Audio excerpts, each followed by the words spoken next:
A series of 4 rapes in 2 years. Bloomington, Illinois police saw a dangerous pattern. A serial rapist covering his tracks, educated in their own techniques. It was definitely somebody who's a CSI buff or something. Maybe security, military, former police. Somebody that had some knowledge of police procedure. Victims described how he would pull some of the items around from his belt. The gloves that they described were consistent with what police officers or security officers, commonly wear. Police had no prime suspect, and as they struggled, the boyfriend rapist was stalking his next victim. I didn't even feel comfortable going outside by myself. That's how much my life changed. It's like my home became a prison. 29-year-old executive assistant Jonelle Galuska had reason for alarm. For more than a year, she knew she was being watched by someone tracking her closely enough to provoke a midnight confrontation with her then-fiancé on her front lawn. As soon as Scott asks this person, "What are you doing out there?" the guy's immediately arguing with him. He's trying to tell Scott that he's out there fishing. He was staring up at our bedroom window with black gloves on, no fishing equipment whatsoever. So then that's why I started asking him more questions. This guy just keeps arguing with him, and it makes no sense whatsoever. And I had the baseball bat raised, and I was ready to swing at him because I felt, the language and the words that we exchanged and used, it just wasn't normal. The man disappeared, but left Jonelle shaken and afraid. Months later, Jonelle is awakened from a sound sleep in the middle of the night by her startled dog. He is just barking uncontrollably. And I flip all the lights on, I walk out to the front door, and there's nobody there. And I had a strange feeling. Unfortunately, on that June night, Jonelle's Army Ranger fiancé was away training, and she was alone.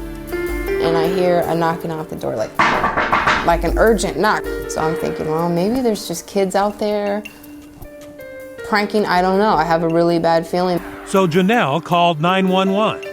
Someone is just knocking on my door about anywhere, and my dog is going crazy. Hey, what's your address, ma'am? Bloomington police officer Dave Zemer responded to the call of midnight pranksters bothering the neighbors. I walked towards the back of the house because I already saw that no one was in the front. I thought I saw a fence, so I stopped and turned around and walked back towards the front of the house. So you get to about here in between the house that called you. Yes. And the house next door. And what do you see here? Once I get to right here, I see a person standing against the house there in the north with his back up to the wall. In the glare of Officer Zemer's flashlight, the intruder turned and walked away. As soon as he turns around, I yell, "Police, stop, police." I didn't know if he was going for a gun or a weapon. I draw my gun and point at him and yell, show me your hands." The man turned around and Officer Zemer looked into the eyes of someone all too familiar, his softball buddy, and a fellow Bloomington police officer, Sergeant Jeffrey Pelo. Well, I was surprised. I figured at this point that there was going to be some kind of explanation for what's going on. And did you get a good explanation? Absolutely not.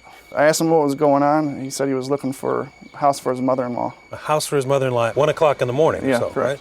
So is that a time when it made any sense to you that he was looking for a house? No, absolutely not. Pelo was not just an ordinary cop, a 17-year veteran of the Bloomington Police, a former Policeman of the Year. Flustered, Officer Zemer let Sergeant Pelo walk away into the night. But as soon as he got back to his squad car, he began to call the brass. Detectives Wheeler and Dick were soon notified. You get that relief of, oh, it's Pelo. But then you're like, wait a minute, it's Pelo. What's he doing out here? Who connected the fact that he was out roaming around to that this may be our serial rapist? Well, for me, it was an immediate connection. As soon as I heard that Jeff Pelo was stopped outside that house, that connection had been drawn in my mind. Why? Well, the FBI profile had warned the suspect might be a person of authority with a clean record. And another connection burst into the detective's head. He remembered that one of the women who had been raped had her license plate number checked through a police computer before the attack for no apparent reason, picked from a sea of cars while she was at work. My license plates, they told me, had been run 3 different times. One time when my car was in the parking lot at my work, and 2 times in the middle of the night when I was home. And you hadn't gotten any traffic tickets? Never had a traffic ticket, never had a warning. Detective Wheeler had followed up that clue months before that June night. He confronted the officer who had run Christie's plates.